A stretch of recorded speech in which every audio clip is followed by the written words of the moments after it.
Talk to me. Talk to me. Talk to me.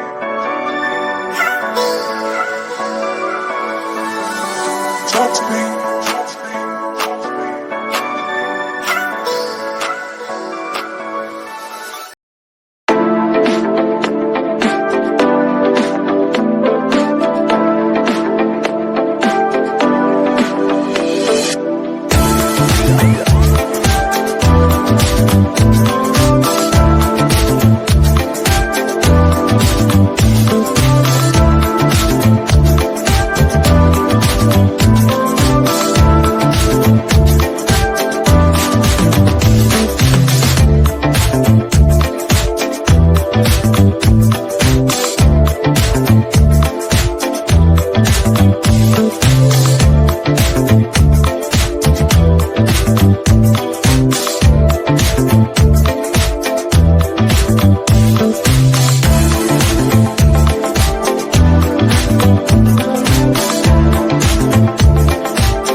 Ton micro, Lise. Normalement, tu me le remets, mais Eric. Bon, je recommence. Bonsoir à toutes et tous. J'espère que vous allez bien, que vous avez passé une bonne semaine. Bienvenue en ce mercredi 18 mars, ou bienvenue, ou je sais pas. Bonsoir Philippe, bonsoir Laurent, bonsoir Martine, Caroline, Ruby, merci d'être à la modo tout le temps présente. Abderrahim Driss. J'ai dit Béatrice encore. Bon. Bonsoir à tous et tous. J'en ai oublié sûrement, il y a plein de commentaires du coup, puisque j'ai fait une entrée sans micro.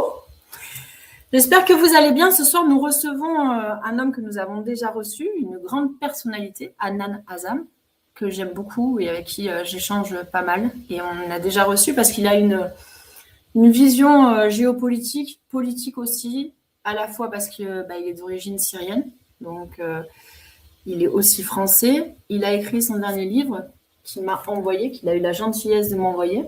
Attendez, parce que là, je suis pas sûre. Voilà. Les Français vus par un Arabe, qu'il a écrit récemment, qu'il m'a dédicacé en plus. Donc, je suis vraiment honorée de le recevoir une nouvelle fois. Adnan, bonsoir. Merci infiniment d'avoir répondu présent à mon invitation.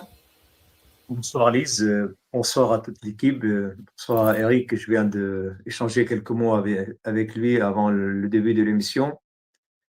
Et bien, si tu veux qu'on parle à cœur ouvert, je dis aussi, moi je suis extrêmement heureux de parler, c'est la première grande émission dans laquelle je parle de mon nouveau livre. Mon nouveau livre, Les Français vus par un Arabe, je l'écris mais vraiment avec un passion extraordinaire parce que c'est mes 43 ans de vie à Paris.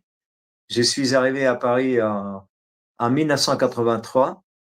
J'avais 27 ans. Je suis arrivé à cheval. J'ai mis 14 mois pour arriver de Damas à Paris. Et puis, j'arrivais à Porte-Dauphine en venant de Bois-de-Boulogne. Maintenant, je dis tout ça comme si ça fait partie de mon univers. Mais à l'époque, c'était trop loin de moi quand je dis Bois-de-Boulogne et je ne savais pas à quoi ça ressemble. Mais juste parce que j'entendais les gens disaient ça. Et puis, je suis monté avec mes 2 juments et beaucoup d'amis, des hommes et des femmes de cheval, des journalistes. Et je les salue tous vraiment s'ils regardent cette émission. Ils ont monté avec moi avenue Foch jusqu'à l'Arc de Triomphe. Et puis après, on a descendu l'avenue de Champs-Élysées jusqu'à l'école militaire, à la place de la Concorde. On a passé la nuit à l'école militaire avec mes 2 juments. Et après, je suis parti vers Porte de Versailles, où j'ai passé une semaine au salon de cheval. Et après, je suis parti continuer mon voyage vers l'Espagne. Donc, Donc, pour moi, ce livre, c'est très important parce qu'après l'Espagne et les États-Unis et les mondes arabes, je suis revenu à Paris pour vivre définitivement ici. Et j'ai commencé ma vie à Paris depuis cette époque. Et comme n'importe quel citoyen français, j'ai commencé tout de suite une vie familiale. Et après, j'ai commencé par une vie économique. Je montais mon entreprise. Je ne me suis pas inscrit une seule seconde aux aides sociaux, tout ça, pour ne pas appauvrir la France et ne pas donner une arme aux fachos pour dire que les Arabes viennent ici pour profiter de la vie en France. Donc, j'ai monté mon entreprise et j'avais 4 salariés tout de suite. Après, une deuxième entreprise. Après, une troisième entreprise. Une quatrième, j'avais 4 SARL. S'il y a des experts comptables qui écoutent, ils peuvent savoir qu'est-ce que ça veut dire gérer un ACRL pendant 4 ACRL pendant 25 ans jusqu'à 2010. Et puis, à côté de tout ça, j'ai monté une association. On l'a appelée tout de suite Association Village Guy Môquet parce que ça manquait l'ambiance village. Guy Môquet, c'est au nord de Paris, entre le 17e et 18e arrondissement. La première chose qui m'a marqué quand je marchais dans la rue, j'ai vu que les gens ne disent pas bonjour aux uns aux autres. Donc, ça ressemble pas à mon village. Je me suis dit, je vais apporter l'ambiance de mon village. Et c'est vrai, en parlant avec les commerçants autour de moi, les gens, on a monté cette association. Et on a commencé à faire de l'animation de quartier, de repas de quartier, de fêtes de voisins, tout ça. Je commence vraiment à sentir comme si je suis, bien entendu, chez moi. Bon, cela n'est pas passé dans 2 jours. Ça a pris 10 années. Et jusqu'à 1994, et à l'époque, j'étais très proche de Jacques Chirac. Il y avait une élection législative partielle dans le 18e arrondissement. Je pensais, connaissant Jacques Chirac, il va me donner l'investiture parce que j'étais vraiment très populaire. Malgré mon accent, malgré le manque de technicité de ma langue française, parce que c'est ma troisième langue, je l'ai appris ici. Mon premier langue, c'est ma langue maternelle, l'arabe. Ma deuxième langue, c'est l'anglais. Et à l'époque, Jacques Chirac, il était vraiment prêt à me donner l'investiture, mais l'État profonde autour de lui, tout de suite, ils se sont opposés. Et moi, c'était la première fois où je me sentais qu'il y a un barrière devant moi. C'est-à-dire, tant que j'étais gentil, souriant, j'invitais les gens dans mon entreprise, c'était un restaurant centre culturel, on prenait le thé, tout ça c'était super. Mais dès que j'ai affiché une ambition politique, dès que j'ai affiché réellement mon caractère, dès que j'ai commencé à parler des idéaux de l'Orient, de l'Occident, de la paix entre l'Orient et l'Occident, dès que j'ai commencé à donner un véritable impression de l'émigré constructif, positif, qui va améliorer, qui va apporter quelque chose à la France, là, l'État profonde m'a arrêté immédiatement et très sec même. Et ils ont même commencé à, comme je l'écris dans mon livre, ils ont commencé à distribuer des tracts dans la rue. Méfiez-vous de Adnan Azam, il fait partie des sectes. Pourquoi des sectes? Parce que j'étais toujours souriant. En parlant avec les gens, j'ai regardé dans les yeux, je mettais ma main sur leurs épaules. Vraiment, je veux dire. Et au bout de quelques jours, j'ai pris ma décision d'être candidat libre et j'ai mis l'affiche, j'ai mis mon affiche. Si tu veux, je peux même le sortir immédiatement. Il n'est pas loin d'ici et je te le montre. C'est ça, c'était mon premier affiche, 1994, candidat. Elle est dans ton livre aussi. Hein. Ouais. Candidat libre, tu vois. Et donc là, mon combat à Paris a commencé. Et c'est là où je commençais à être vraiment très, je veux dire, la souffrance véritable. Merci beaucoup, oui, absolument. Et donc, après, ça est devenu pour moi un véritable combat. J'ai commencé à me présenter à chaque fois qu'il y a une élection municipale ou législative. 5 fois, je me suis présenté. J'ai commencé à parler sérieusement de l'apport de l'immigration j'ai rencontré un homme exceptionnel qui s'appelait Bernard Stasi, que Dieu bénisse son âme. Et avec lui, j'ai collaboré pour écrire son livre. C'est son livre, mais moi, je lui ai un petit peu apporté quelques idées. L'émigration est une chance pour la France. Et là, on a organisé la première marche pour l'égalité de chance en 2004, de Lille jusqu'à Paris. En arrivant à Paris, à côté du musée de l'immigration, au lieu d'être accueilli par un applaudissement de l'État, c'est la police qui m'a mis immédiatement dans le fourgonnette bleu et m'ont interrogé pendant 2 heures de temps pour savoir pourquoi je fais cette marche. Or, quand on marche sur la route, on n'a pas des choses à cacher. Et j'étais pas tout seul, on était une trentaine de personnes. La deuxième année, 2005, on a fait une marche de Parlement européen de Strasbourg jusqu'à Paris. Là, c'était beaucoup mieux. J'étais reçu par plusieurs députés devant l'Assemblée nationale, Bernard Depré, Bernard Stasi, Pierre Méniori. Il y avait vraiment des gens parce que là, ça commençait à être, les gens, ils ont commencé à regarder avec un œil bienveillant et c'est grâce à Bernard Stasi. Et la troisième année, c'était en 2006. Là, on a fait une énorme marche de Marseille à Paris. Et là, on était une centaine de personnes. On a fait 31 étapes de Marseille à Paris. Chaque soir, dans une mairie ou chez des habitants ou une association, où on a parlé de l'immigration, de l'apport de l'immigration en France. Et l'immigration, surtout de la cause de l'immigration. Parce que les gens, c'est là le vrai problématique.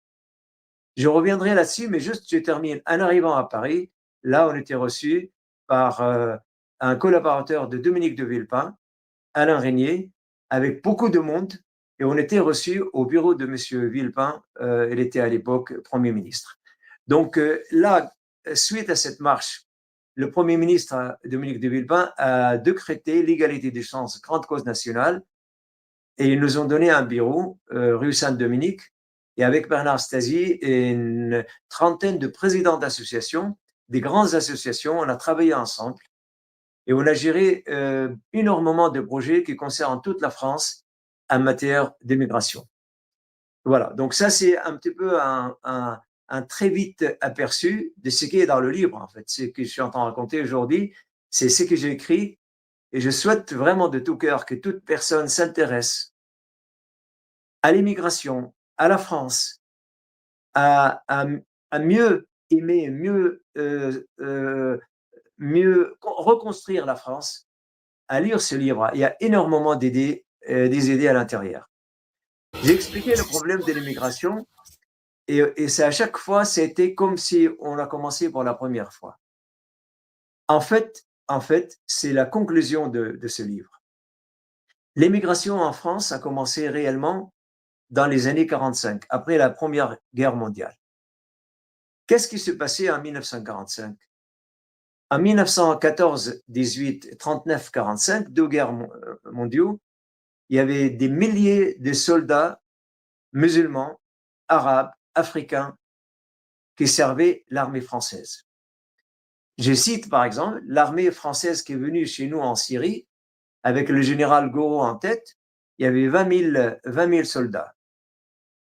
Sur les 20 000 soldats qui sont venus pour occuper la Syrie, il y avait pratiquement 19 000 soldats d'origine étrangère. Il n'y avait même pas 1000 Français dans cette armée. C'est uniquement les grands chefs.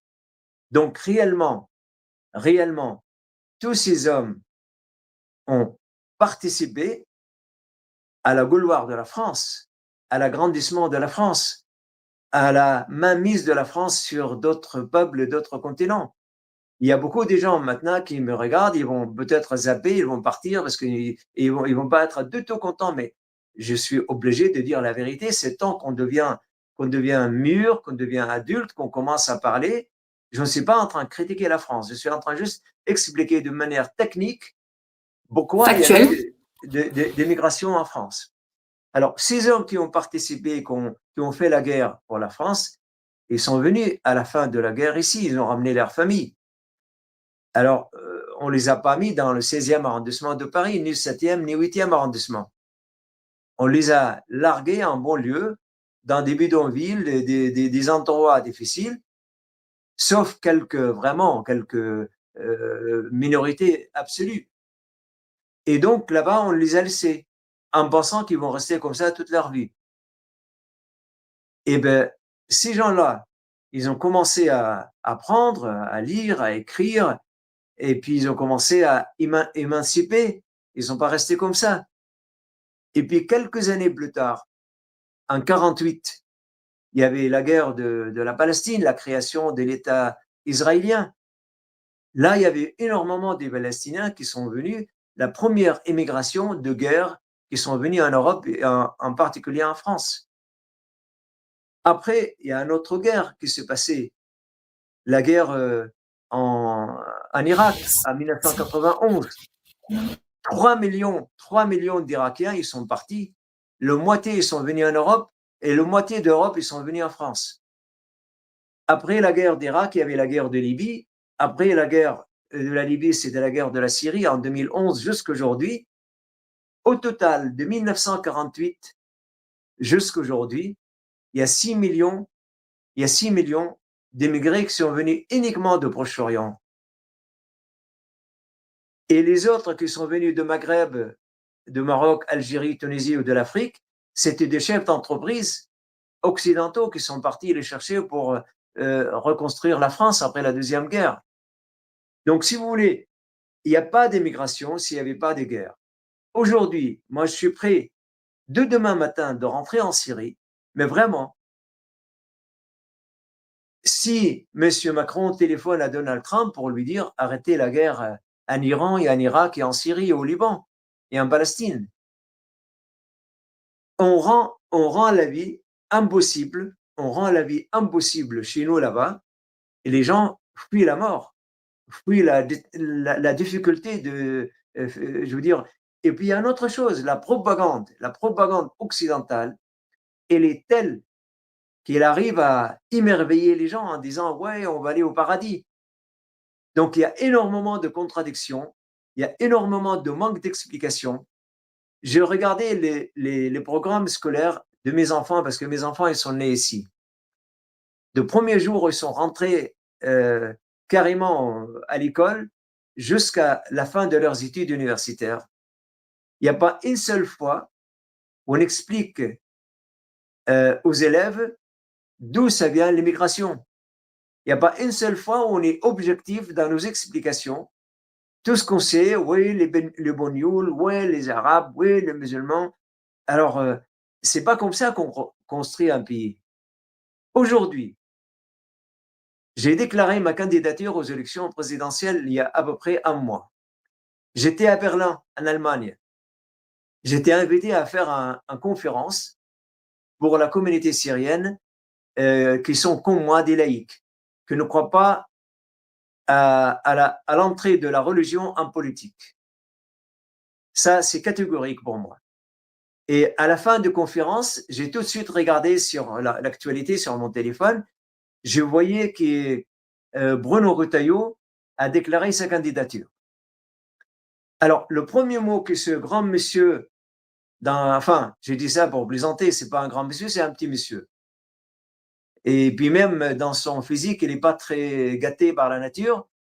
Donc, il a répété ce qu'il dit tout le temps, l'immigration n'est pas une chance pour la France.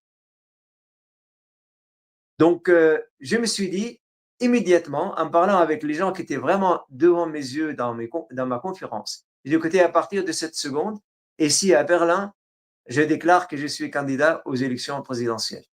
Bon, je sais très bien, je ne suis pas naïf, j'aurai jamais le 500 signatures, il y aura peut-être 10 personnes qui vont voter pour moi, mais comme en 1994, j'ai cassé le barrière psychologique de se présenter aux élections législatives, il n'y avait pas une seule personne avant moi qui se présentait aux élections législatives d'origine étrangère. Je m'excuse de dire ça, c'est pas pour me faire, mais juste j'apporte des informations en fait.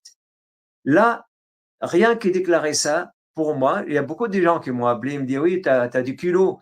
Enfin, ces genres de phrases stupides sans aucun sens. Oui, j'ai des kilos.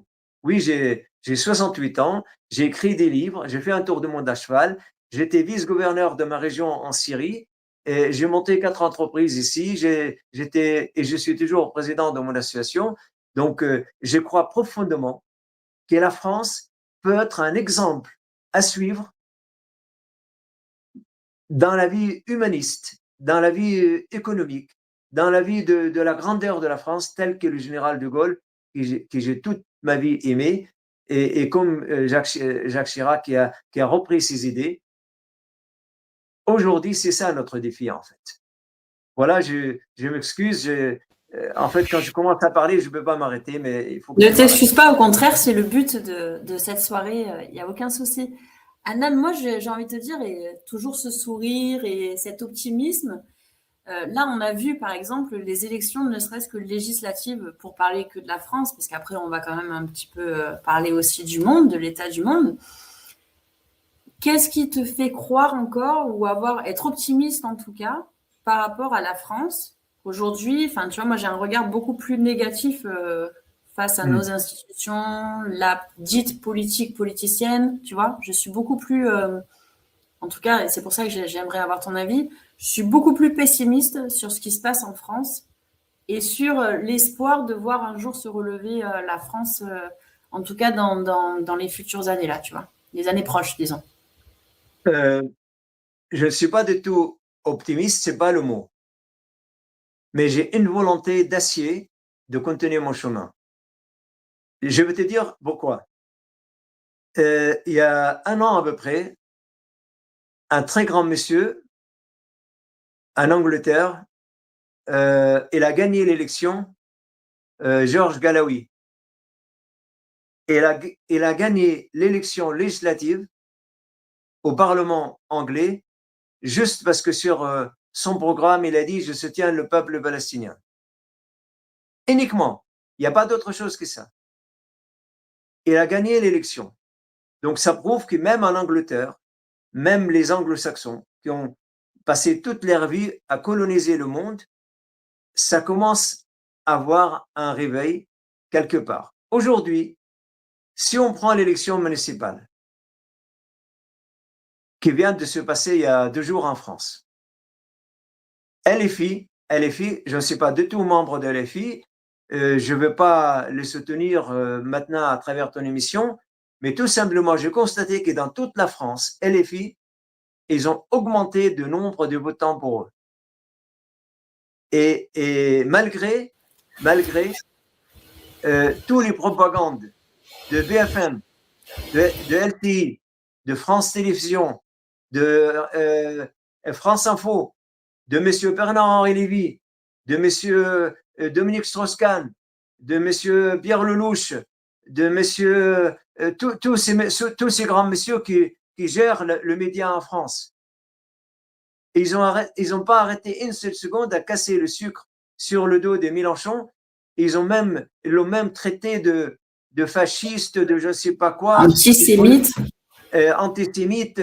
Je veux dire, quand j'entends maintenant ce mot antisémite, ils ne servent absolument pas les juifs, ces gens-là. Et ils ne savent pas quel mal ils apportent au peuple juif.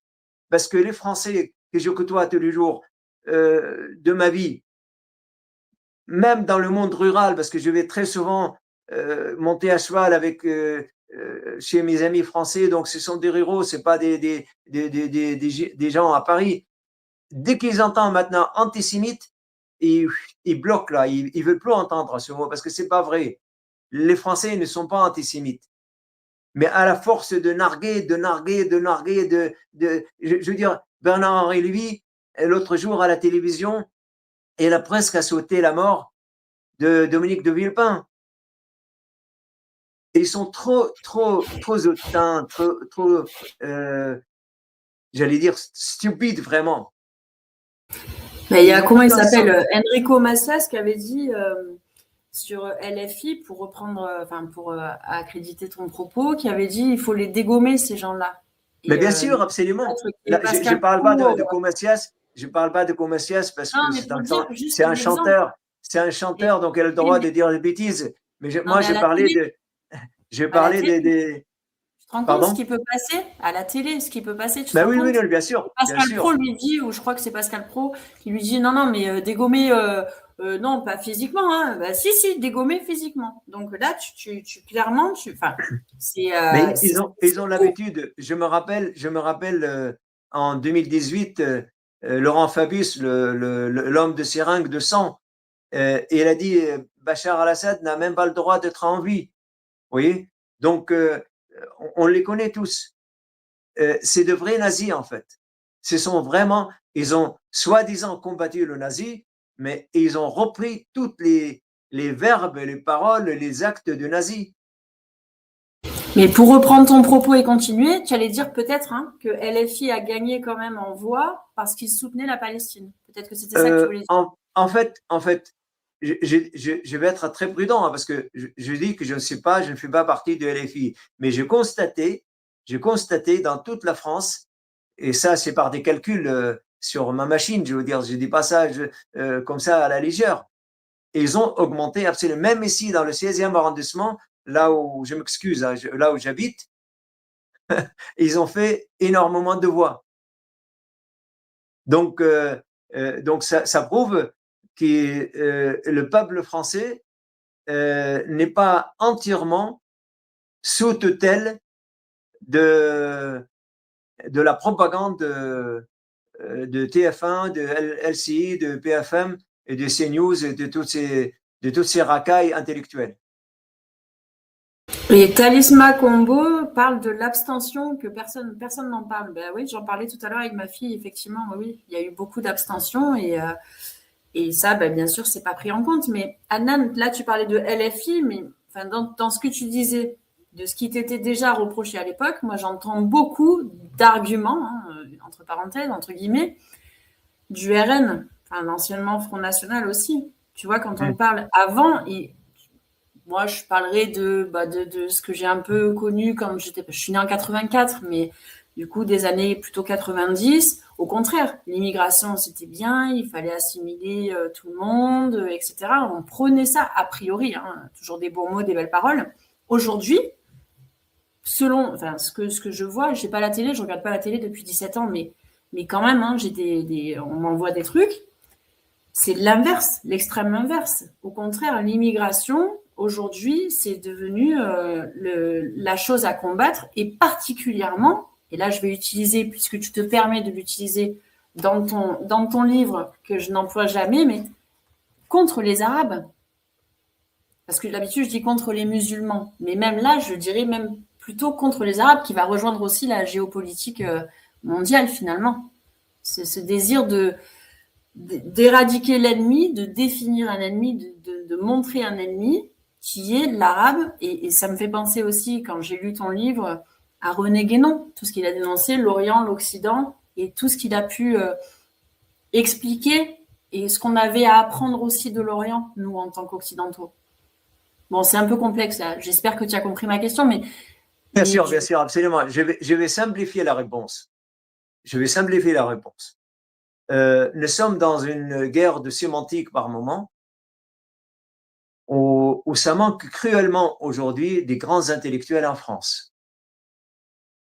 Je le dis vraiment.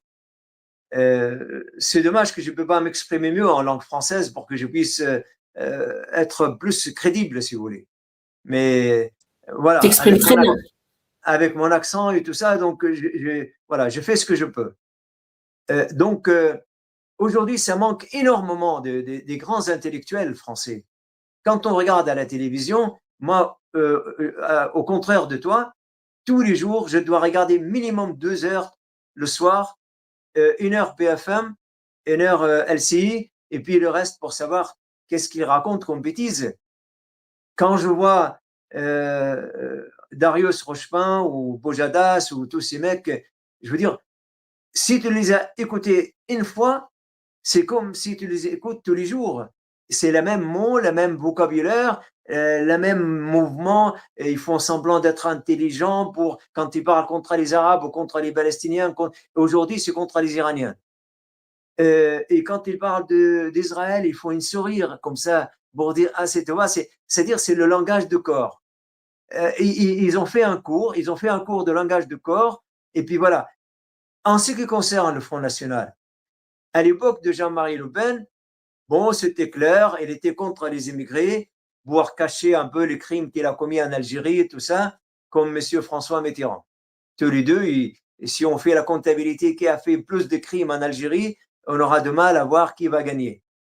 Mais tout simplement, aujourd'hui, ça ne ressemble à plus rien. Marine Le Pen et M. Bordella, Bordella ou Bardella, on dit? Bardella. Mais Bordella, ça lui va bien, ça vient de bordel. Très Pardon. bien, d'accord. Voilà. Donc, quand la guerre contre Gaza a commencé, ils ont sauté dans leur premier avion pour aller en Israël pour dire là, on protège les Juifs en France. Tous les écoles juives en France, ils sont protégés. Or, moi, quand je vois mes voisins juifs le matin, je les embrasse ici dans mon immeuble. Et je veux dire, on n'a pas vraiment, j'ai pas vu un seul, depuis 43 ans que je suis en France, j'ai pas vu un seul Français qui a tapé un Juif. Parce que les Juifs, ils sont Français, les Français, ils sont Juifs. Je veux dire, mais il faut arrêter. Marine Le Pen, il n'a aucun intellect dans son cerveau. Je veux dire, elle emploie des mots, et Bordella, il fait la même chose. Donc, aujourd'hui, ils cherchent des places, en fait. Ils essayent d'avoir le pouvoir. Ils essayent c'est pas de la politique. C'est pas c'est pas des convictions. Parce que la politique, ça paye bien, on est bien payé en politique. Et c'est ça qui appauvrit la France. On a un nombre incalculable en France qui gagne entre 20 et 50 à 100 000 euros par mois et plusieurs millions de Français qui gagnent même pas un SMIC. C'est ça le problème en France aujourd'hui, c'est pas les immigrés, c'est pas les gens qui viennent d'ailleurs pour travailler. Moi, je peux vous certifier que pendant 25 ans de vie d'entreprise, je me suis jamais levé le matin après 6 heures de matin. Toujours, il a fallu gérer mes entreprises, il a fallu travailler, il a fallu apporter et tous les mois mettre le chèque de TVA, les chèques de Garbe, de Circo, de toutes les caisses auxquelles on paye l'argent tous les mois ou tous les 3 mois. Donc, si vous voulez, aujourd'hui, le problème de la France, cette classe politique pourrie qui font de commerce et de marchandage, mais vraiment de tapis pour savoir qui va avoir telle place ou telle place. Il n'y a plus de conviction. Regardez comment Rachida Dati aujourd'hui il s'aligne au Front National. Enfin, je continue à dire au Front National, moi. Donc, il n'y a pas de différence en fait. Dans n'importe quel moyen, le tout qu'on arrive à choper la place, et c'est tout ce qui compte pour eux. Mais c'est ça, tu parlais de conviction politique et même moi j'allais dire de vertu humaine. Il n'y a pas de colonne vertébrale en ces gens-là.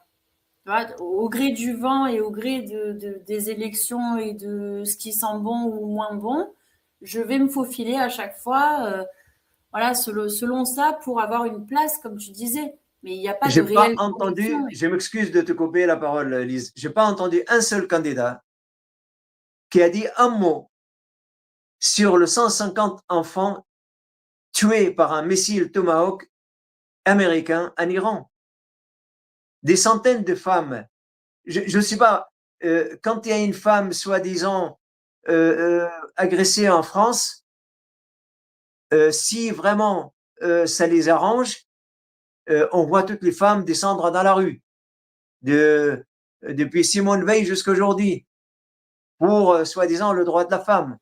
Mais des centaines de femmes, des milliers de femmes libanaises obligées de quitter leur maison dans le sud du Liban, dormir dans leur voiture, dormir sous les arbres au Liban actuellement, où des milliers d'Iraniens tombent tous les jours sous les bombes et les missiles américains, et israélien, il n'y a pas un seul candidat qui a dit un mot.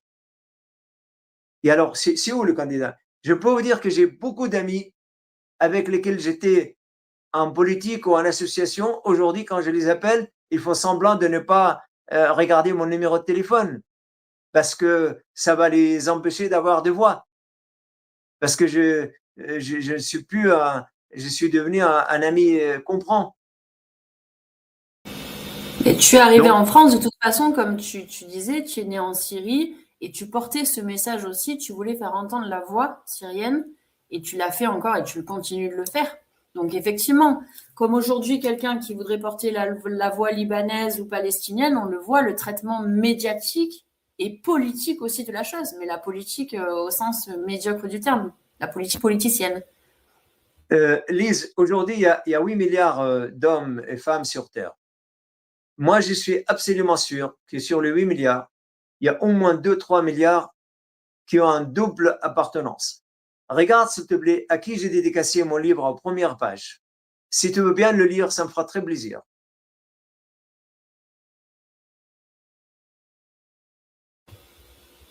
À tous ceux que le destin a placés entre deux appartenances, deux patries, deux peuples, vous qui portez en vous une noble cause, continuez votre chemin avec patience et fierté.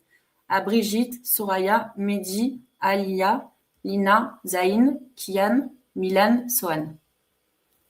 En fait, aujourd'hui, il y a 2 milliards d'êtres humains qui ont 12 appartenances.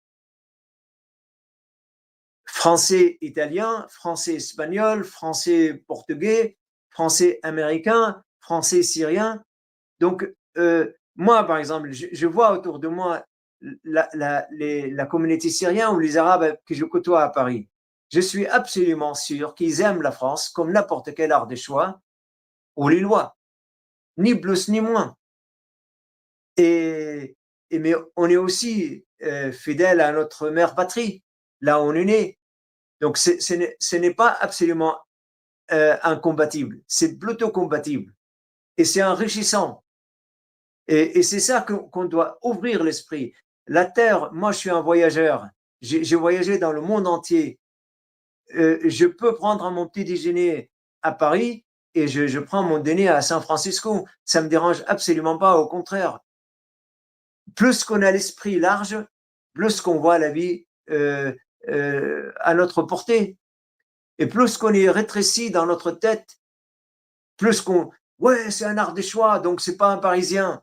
Ouais, c'est un Marseillais, c'est pas un Ardéchois. Donc, vous voyez, donc, à l'intérieur d'un pays, il y a énormément aussi des idées reçues et de rejet. Dès qu'on passe la frontière d'un village, quand on a la tête fermée, on commence à sentir que l'autre, c'est pas moi. Donc, moi, aujourd'hui, je vais apporter, dans la mesure de possible, tant que je peux m'exprimer pour ma candidature aux élections, pour dire que la France, aujourd'hui, elle a un défi absolument primordial. La France trouvera son compte uniquement avec ses enfants qui sont venus de partout dans le monde entier, qui vivent aujourd'hui sur leur sol.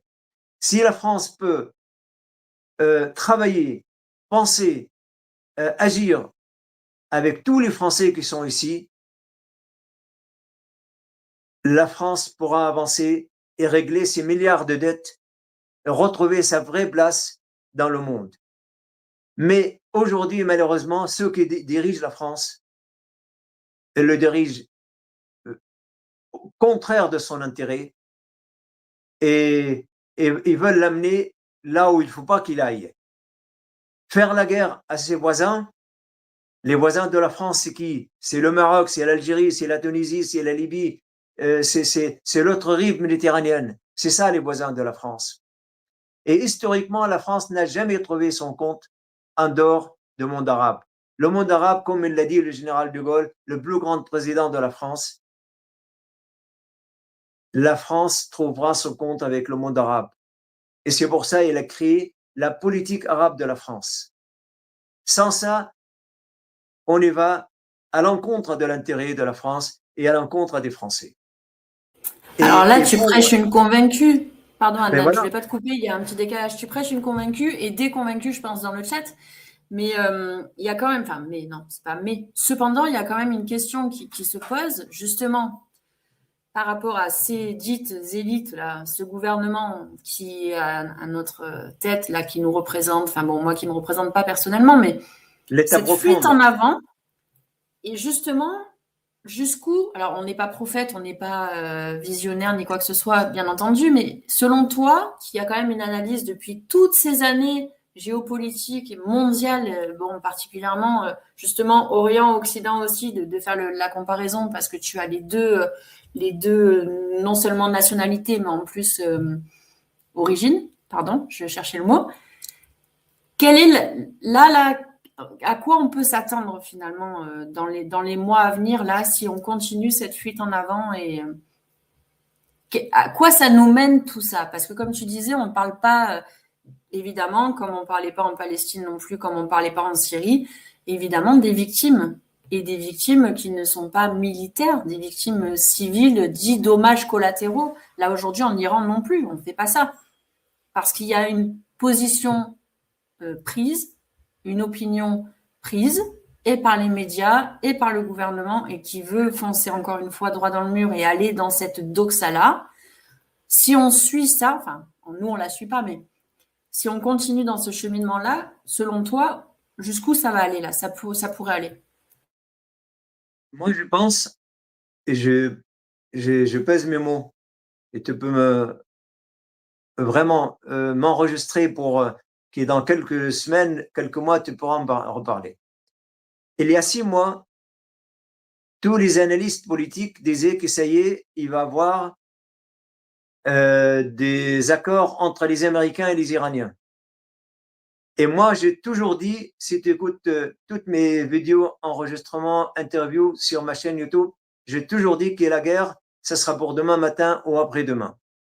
Pourquoi? Parce que nous sommes sur un changement radical de l'histoire. Ça fait presque 300 ans, depuis que le dollar est devenu très fort, où les Américains commencent à contrôler le monde.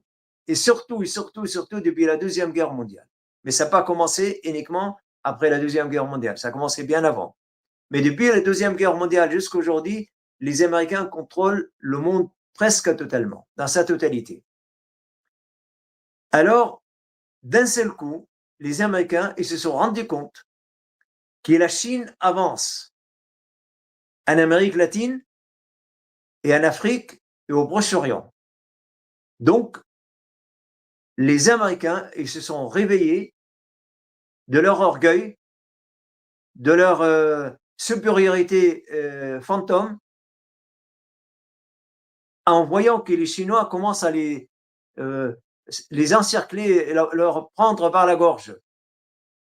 Et là, ils ont décidé de faire la guerre.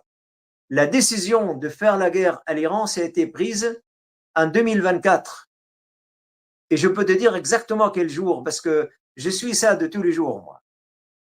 Alors, pour commencer la guerre contre l'Iran, il faut faire comme toujours. Il faut utiliser les musulmans pour faire la guerre.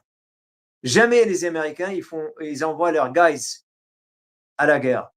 Et ils utilisent les armées comme toujours, les Occidentaux, et surtout les Anglo-Saxons, et ils utilisent les musulmans.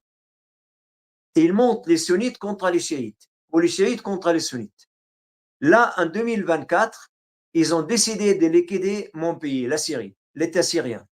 Ils ont fait tomber Bachar al-Assad et l'ont envoyé en Russie, à Moscou. Et ils ont mis un terroriste à la place, Jolani. Pourquoi? Écoutez bien, Lise, écoutez bien pourquoi ils ont mis Jolani.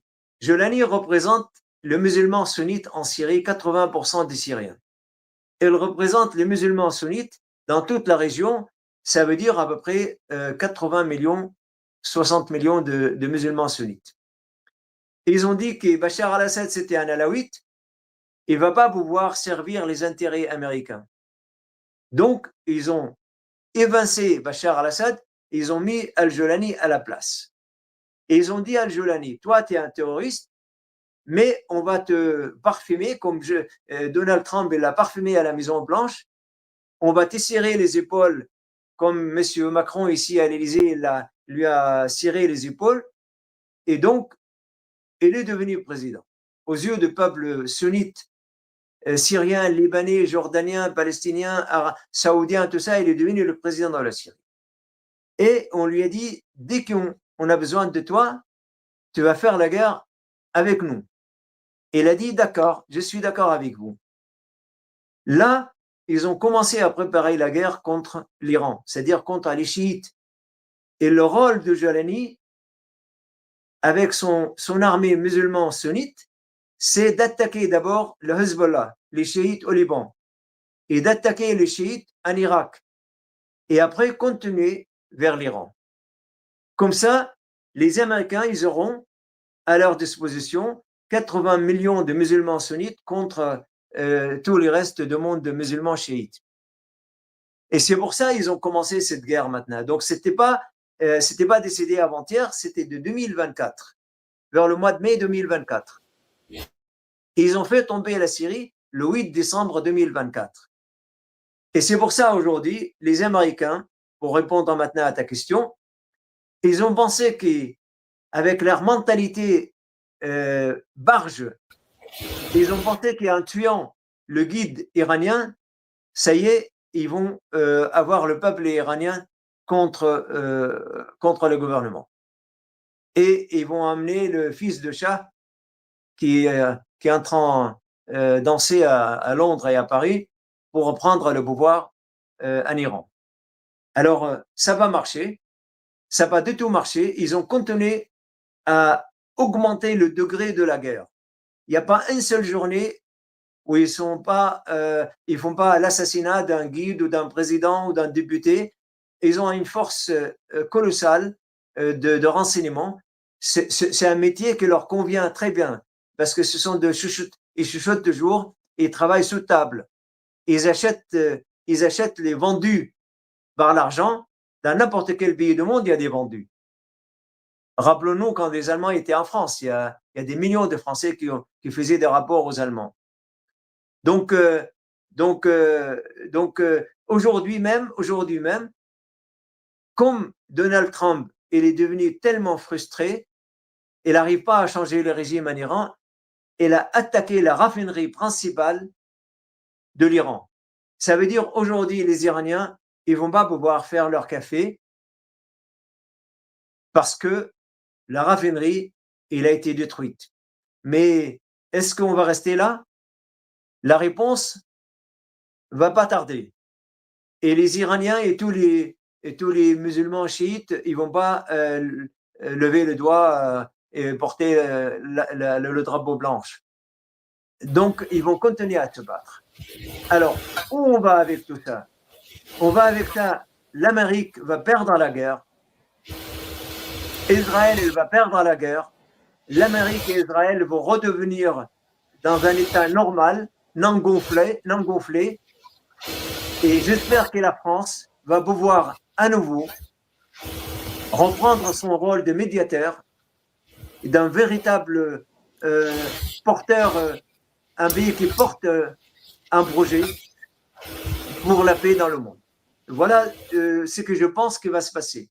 Et on verra dans les jours et les semaines, le mois à venir. J'espère, j'ose espérer, mais même hier soir encore, ma fille de 11 ans, dans la voiture, là, quand je la ramenais du taekwondo, elle me disait ce qu'elle a entendu et ce qu'elle entend au collège. Ah ben la France, nous, on s'est alliés aux États-Unis. Alors bon, moi, j'essaie de temporiser et d'expliquer, mais là, tu parles beaucoup des États-Unis, tu as un peu parlé d'Israël, mais en fait, c'est une attaque coordonnée entre Israël et les États-Unis qui s'est passée sur l'Iran. Exactement. Donc, Tous les jours. Il faut quand même préciser ça. Non, jusqu'à maintenant, la France n'a pas pris une décision de quoi que ce soit. Pour l'instant, et tous les Européens, d'ailleurs, ils sont en train de discuter parce qu'en fait, c'est pas parce qu'ils sont gentils, mais parce qu'ils ont vu que l'Iran, il a une capacité de résistance absolument extraordinaire. Donc, ils ont dit, essayons d'aller un peu doucement, de ne pas se brouiller avec tout le monde à la fois. Et puis, il il y a la Chine, il y a d'autres pays dans le monde qui ne sont pas encore dit leur dernier mot. Oui, mais alors toi, c'est plutôt, enfin, je sais pas, c'est ce que j'interprète, hein, ce serait plutôt de l'espoir que la France, effectivement, se révèle de manière positive et sorte de ce conflit-là et justement sorte la tête haute. Pour moi, mais encore une fois, J'ose c'est une espérer question. absolument que les Moi Français se aussi, réveillent. moi J'ose aussi. espérer que les Français se réveillent et se libèrent de cette mainmise des clans des États-Unis et d'Israël en France, ce que j'appelle l'État profond, qui oriente la pensée, qui oriente le média, qui oriente tout pour, pour que toute la force de la France humaine, technologique et financière aille dans le sens de l'Amérique et d'Israël. Non, mais on peut que le souhaiter, hein, effectivement. Pour autant, on voit bien que ni le gouvernement ni les médias ne prennent ce chemin-là, malheureusement. Et y en a un qui met les Français ont piscine. Ouais, c'est un peu ça. C'est comment, Adnan, toi, selon toi, selon ton expérience, parce qu'au fil de ton livre, encore une fois, je rappelle, hein, les Français vus par un Arabe, tu racontes toute ton arrivée en France et tout au fil des années, tout ce que tu as pu vivre et ton investissement aussi dans la politique, mais au sens noble du terme. Est-ce que tu vois une évolution un peu profonde, j'irais, de la conscience du peuple ou pas, ou une régression? Enfin, depuis toutes ces années, là, on est en 2026. Est-ce que tu as l'impression qu'il y a quand même une prise de conscience un peu plus large? Tu sais, j'ai à côté de moi toujours une veilleuse. Je le laisse allumer. Tu vois? Jusqu'à maintenant, je vois la veilleuse. Regarde, je travaille au quotidien avec 15 à 20 personnes à peu près. Au quotidien, hein. Il y a 2-3 Arabes comme moi. Je parle des origines. Et les autres sont des Ardéchois, des Lillois, des Bordelais, donc des Français de souche. Et ça, c'est un travail vraiment au quotidien, avec lesquels je partage totalement mes idées, et avec moi, ils partagent totalement leurs idées, et on pense presque à l'état identique de la même chose. Ça veut dire que la veilleuse, elle est toujours là. La levure, tu sais, quand on était autrefois, quand on faisait le pain à la maison, on mettait 20 kilos de farine et 5 grammes de levure. Et le 5 grammes de levure font tourner la farine. C'est une Moi, belle je pense image. que, voilà. Moi, je pense que la France, il y a un fond. Il y a un fond de. Le général de Gaulle, il est pas né au Mozambique, il est né en France. Donc, je veux te dire une chose. Je travaille avec une ancienne collaboratrice du général de Gaulle qui est toujours en vie. Donc, je me sens toujours avec lui. C'est pour ça que je le cite très souvent. Je connais presque par cœur tout ce qu'il a écrit, tout ce qu'il a fait. Eh bien, il y a énormément de Français qui pensent à cette période, qui souhaitent vraiment le reprendre, le revivre. Et aujourd'hui, on est en période électorale. Si il y a des candidats vrais, s'il y a des candidats vrais qui veulent vraiment être dignes de ce nom, candidats qui disent leurs idées, et pas des candidats fantômes. Je te cite quelques idées. Je me rappelle qu'il y avait un monsieur qui s'appelle Asselineau. Donc, un jour, il a voulu venir avec moi en Syrie. Et puis, à la dernière minute, il a changé d'avis. Il m'a dit, oh là là, si je viens avec toi en Syrie, après, je ne peux pas avoir le 500 signatures. La même chose, Nicolas Dupont-Aignan.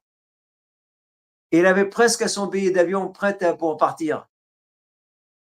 Et quelqu'un l'a appelé et lui dit, non, non, non, si tu vas en Syrie, tu seras complètement dégommé. Il a changé d'avis.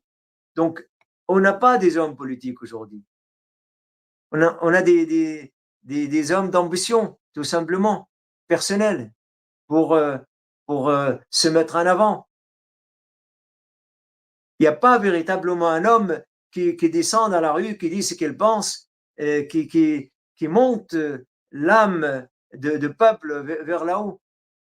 Ça manque cruellement en France aujourd'hui. Et même chose pour les intellectuels. On bouffe à tous les râteliers, on passe notre temps à faire de passage de pommade les uns pour les autres, mais je reste convaincu que le levure de la France, elle est toujours là. J'espère, Adnan. Là, pour faire, alors c'est pas pour mal employer les mots, mais l'avocat du diable, je regardais un petit peu les discours aussi, enfin les commentaires. Je suis on ne peut plus d'accord avec toi. Tu parlais de Asselineau et Dupont-Aignan et qui ont Attends, on va te regarder un petit peu. Je voulais retrouver un commentaire. Parce que je suis d'accord complètement avec toi sur la politique politicienne qui bouffe à tous les râteliers. On est bien d'accord. S'il y a des questions qui fâchent, je suis prêt à répondre. C'était pas une question, c'était plutôt un commentaire qui disait en fait ce qu'on pourrait opposer aussi à ce que tu dis et qu'on entend souvent. Ouais, mais la France aux Français. Donc on va pas se préoccuper de ce qui se passe en Syrie, au Liban, en Palestine, etc. On va déjà se préoccuper de ce qui se passe en France. Voilà, ça c'est très bien. C'est très bien. Ça, c'est une parole stupide. C'est lui qui a dit ça. Son cerveau ne dépasse pas de 3 cm. La France aujourd'hui vit grâce à l'exportation. L'argent qu'on donne aux immigrés ici en France, c'est 5% des contrats d'armement que la France vend aux pays arabes. Vous voyez? Donc, quand on dit la France aux Français, ça c'est vraiment, ça c'est le stupide qui dit ça. La France appartient aux hommes et aux femmes qui le font vivre. Bien sûr, la France aux Français, mais quels Français? C'est les Français intelligents, pas les Français stupides, les patriotes que construisent la France. Mais si vous voulez que la France soit uniquement aux Français, il faut que la France arrête définitivement à faire la guerre en Afrique, à faire la guerre dans les pays arabes. Et je le dis il y a quelques minutes, si le monde occidental va vivre tout seul, qu'il arrête à faire la guerre chez nous, là-bas. La vie en Syrie, la vie au Liban, elle est 1000 fois plus agréable que la vie en Norvège. Pourquoi les gens quittent le soleil le 4 saisons de l'année, ils viennent en Norvège pour vivre sous la neige 7 mois, 8 mois dans l'année? C'est parce qu'on a rendu la vie impossible là-bas. Quand on dit la France aux Français, ça veut dire qu'on n'écoute absolument pas les informations, on ne sait pas qu'est-ce qui se passe dans le monde, on ne sait pas quel est le rôle du monde occidental depuis 1000 ans jusqu'à aujourd'hui. Si la France aux Français, pourquoi on ne dit pas la Syrie pour les Syriens? Pourquoi aujourd'hui, qu'est-ce qu'il faisait l'armée, qu'est-ce qu'il faisait l'unité de l'armée française à Kurdistan, là où le soldat Arnaud été tué? D'ailleurs, je présente mes condoléances à sa famille. Pourquoi on envoie des armées françaises, britanniques, belges, etc., en Afrique, en Asie? C'est juste, il faut que les choses vont dans les deux sens. Mais il faut avoir le courage de dire ça. Moi, je sais, quand je dis tout ça, il y a beaucoup de monde qui vont me faire le bras d'honneur. Je m'excuse mais moi, je suis là pour dire la vérité. Je m'en fous si j'ai des voix ou 100 voix ou 200 voix. C'est pas ça qui compte pour moi. Ce qui compte, que je suis un homme, que je dis la vérité et je dis ce que je pense et je suis là pour travailler avec les gens intelligents, pas les gens stupides. Merci Adnan.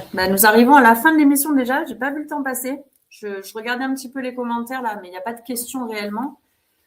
Je vous rappelle le livre d'Adnan Azam. Je ne sais pas si on voit bien là, Adnan.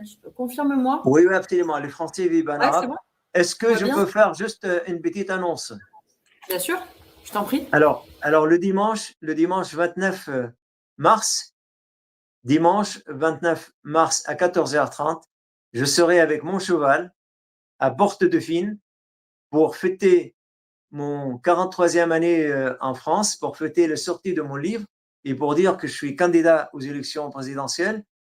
Parce qu'en fait, quand je suis arrivé, comme je l'ai dit au début de l'émission, en France, je suis arrivé à Porte-Dauphine et j'ai monté avenue Foch jusqu'à l'Arc de Triomphe. Donc, je vais marcher pendant 15 minutes de numéro 81 avenue Foch jusqu'au numéro 5 avenue Foch, c'est-à-dire juste en face de l'Arc de Triomphe.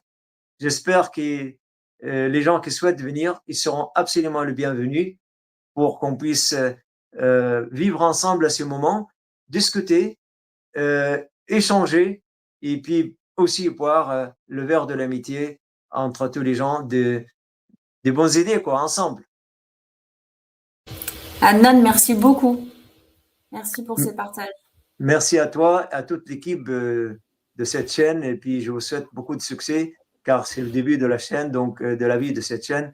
Donc je vous souhaite beaucoup de succès. À très bientôt, Adnan.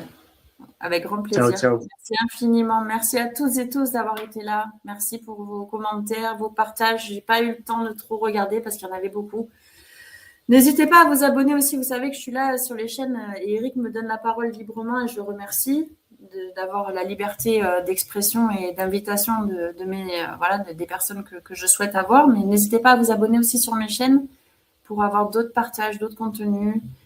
Et prenez soin de vous, prenez soin de vos proches en ces temps compliqués. Et comme je dis souvent, la lucidité, toujours garder la lucidité, être lucide sur le monde qu'on a en face et en même temps garder quand même l'espoir avec tout ça. Prenez soin de vous, prenez soin de vos proches et on se retrouve mercredi prochain. Ciao, ciao.